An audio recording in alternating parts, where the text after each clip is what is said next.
Hi friends, shimmer fancy saris. So light weight అండి, light వెయిట్లో హెవీగా మనకి కంప్లీట్గా మనకి గ్యాలక్సీ లాగా సన్న స్టోన్స్తో వర్క్ వచ్చింది. అసలు గుచ్చుకోవడం కానీ బరువు కానీ ఏదీ లేదు. ఫ్యాబ్రిక్ అయితే ఎక్సలెంట్ ఉంది. సో ఇప్పుడు ఇవన్నీ కూడా అప్లోడ్ అవుతున్నాయి, ఒకసారి నిదానంగా చెక్ చేయండి. నాకైతే చాలా నచ్చింది. ఫ్యాబ్రిక్ మెయిన్ చాలా బాగుంది, సాఫ్ట్గా ఉంది.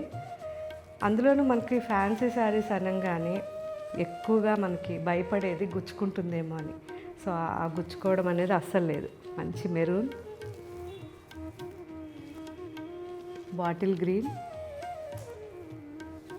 Wine colour, peacock blue, red, dark jamun colour and burgundy mix కూడా ఉంది. బాటిల్ గ్రీన్, ఎల్లో, హల్దీకి బాగుంటుంది. పీకాక్ బ్లూలోనే ఒక డిఫరెంట్ బ్లూ, చాలా బాగుంది ఇది కూడా. సో ఇవన్నీ ఇప్పుడు అప్లోడ్ అవుతున్నాయి. వీటితో పాటు ఇంకా చాలా కలెక్షన్ అప్లోడ్ అవుతుంది. ఒకసారి నిదానంగా చెక్ చేయండి. ఇంకా మీకు ఏం వెరైటీస్ కావాలో కామెంట్ పెట్టండి. Thank you.